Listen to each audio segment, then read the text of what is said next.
Hey guys, how's it going? How's your beautiful day going on this beautiful day? Today, it is time to talk about the Denver Broncos. Unfortunately, I'm going to make a video on every other team's free agency, but I just have to get something off my chest, I have to talk about the free agency of the Denver Broncos has just been the worst possible situation that they could have put themselves in. The Broncos were able to go to the AFC Championship game at full strength. When they got there, obviously they weren't full strength and were not able to go and win a Super Bowl. But the team that they weren't able to beat in the AFC Championship game was the Patriots, who looked like they were not very good in the Super Bowl. The Seahawks had a relatively easy time shutting down the potential MVP candidate in Drake May, and it looked pretty easy for the Seahawks to be able to win that game, which made it feel, to a lot of Broncos fans, like we would have had a chance in that game better than what the Patriots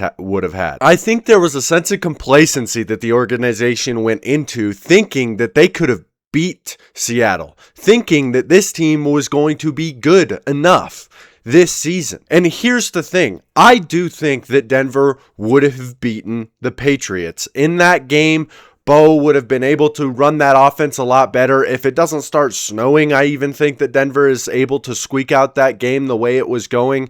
I think that Denver would have been in the Super Bowl if Bo Nix was able to play in that game. But my main problem is that most teams have gotten better from where they were last year, and you can't just expect. You had the second easiest schedule in the entire NFL this season, and you did go 14-3, but you won 11 one-score games. You're going to have a first-place schedule next season, and you didn't win the Super Bowl. You weren't good enough to get there. And you can't expect that you were good enough to beat the Seahawks with how good that team was. Would we have put up a better fight? Sure. But what it feels like is Denver thinks that they were the best team in the NFL this year. They think that their squad was good enough to be the best team in the NFL because they tied for the best record. And they were just an injury away from making the Super Bowl. And a lot of Broncos fans have brought it up about, oh, it's good that we're not spending too much money. But in my opinion, this is the offseason to absolutely overspend for everything. And I know that might sound crazy, but we have a quarterback on a rookie deal for only a couple more years, and you have to maximize this window.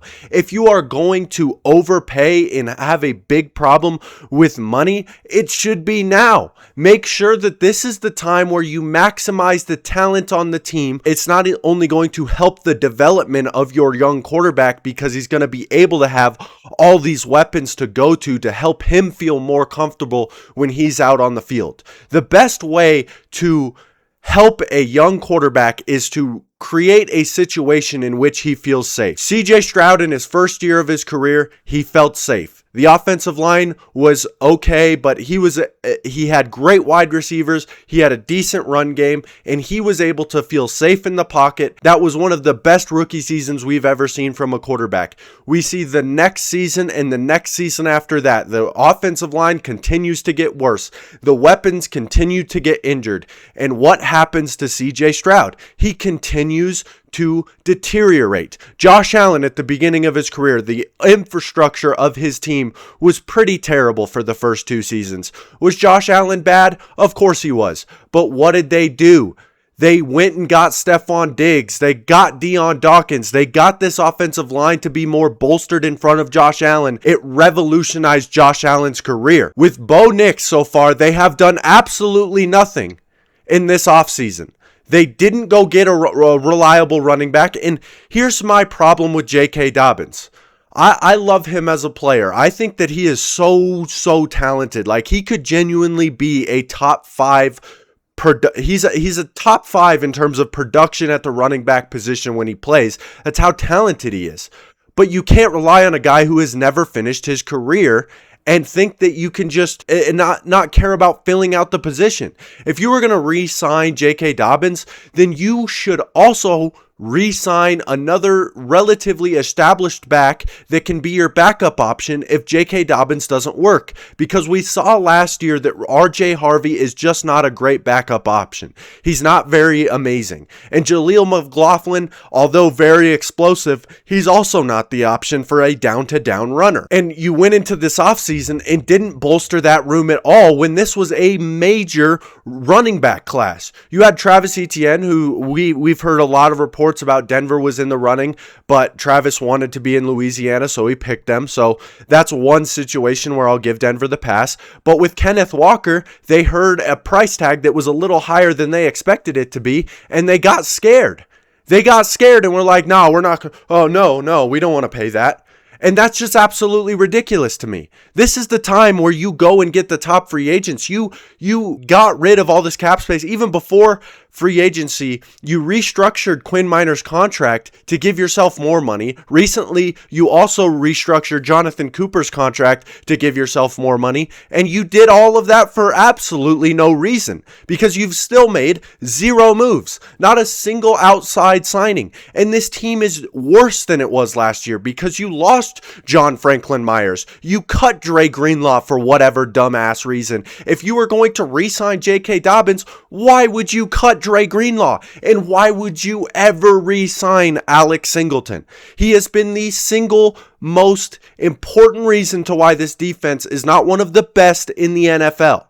And well, it is one of the best in the NFL. Let me not say that, but he has been the single reason to why they are not, like, by far the best defense in the NFL. This defense gets almost 70 sacks a season. They have one of the best cornerback groups in the NFL. They have amazing safeties. The only thing that's wrong is this linebacking core.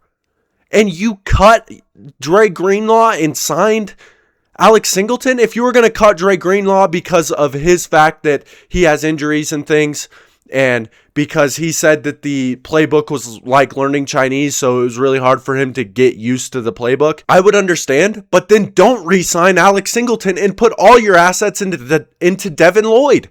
And the Panthers only gave him $15 million. And I hear some people saying like, oh yeah, he's had an Achilles tear. I don't care. He was a top 3 linebacker in the NFL last season. He's being paid like the 10th best linebacker. He's being paid Nick Bolton money. We could have paid that.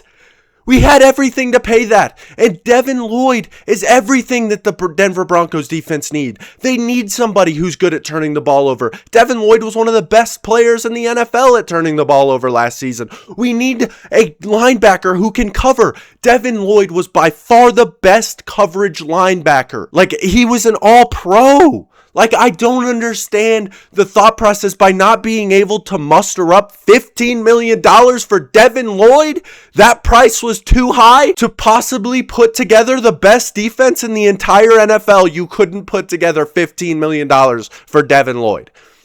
So now all of our problems are still not fixed, and we're going into the draft with all of the same problems that we already had. You're supposed to fix some problems in free agency and then fix the rest in the draft. You didn't fix anything, and now you're going into the draft needing to fix everything. You've done absolutely nothing. And here's the thing. If Denver's plan is to trade for somebody, then this video doesn't even matter. And that, whatever. If we have A.J. Brown in a couple months, or a couple weeks, or a couple days, or whatever, that could happen, then you know what? I'll just shut up and nothing even matters that I said at all in this video.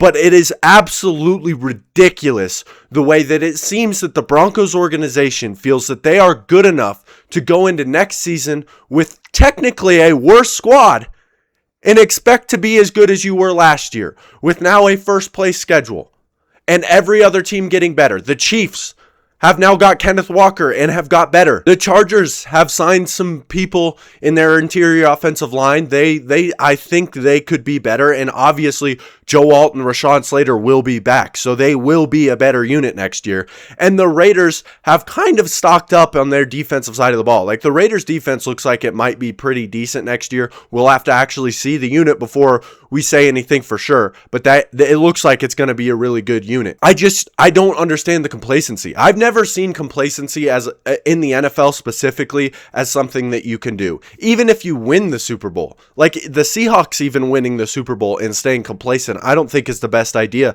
especially with how open the NFL has been through this year. Honestly, obviously the Chiefs had their reign of terror, but it was so open this year, and the Chiefs haven't gotten so much better that they're like the overall favorite again next year. So the NFL is still pretty open for next year as well.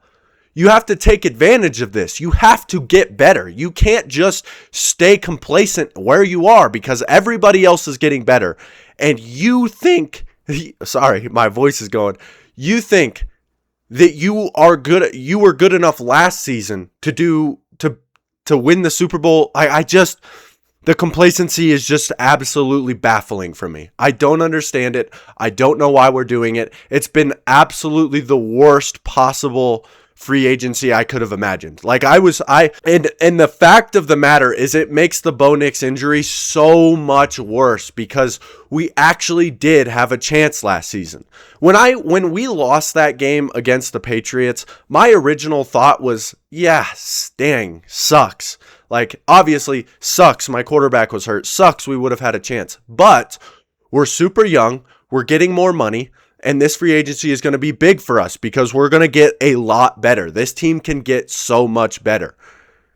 And it was like, in that moment, it was like, yeah, we lost, but it's okay because we'll be back. We'll be better. We will have a better team. This is like the baseline. We're going to have a better team than we have now. And now going into free agency, it makes that loss hurt even more because we didn't do anything to help the team.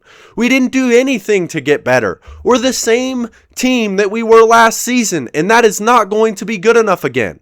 It's just not. So I'm so sick of the way that they've handled this offseason and bringing back players like Lil Jordan Humphrey. And this whole video, and I didn't even talk about the horrendous Adam Troutman deal. Like one of the worst. I don't know how you give him $20 million. That might be one of the worst Broncos deals I've seen in a long time. Like obviously Russell Wilson is up there, but Adam Troutman, giving him that much money is just the most ridiculous possible concept in my brain that I've ever heard. I cannot believe it. I cannot believe that you would even re-sign him. And we re-signed all of our tight ends. There was a big tight end market this year, and there is still tight ends that are better than the tight ends on our group right now in free agency. As I am making this video, there is people in free agency that we could go get that are better than the guys on our team, and we're not doing it. We just re-signed the same tight ends that were already terrible for us last season.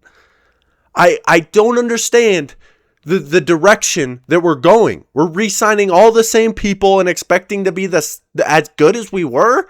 I don't understand. I'm done. I'm done. I'm done with this video.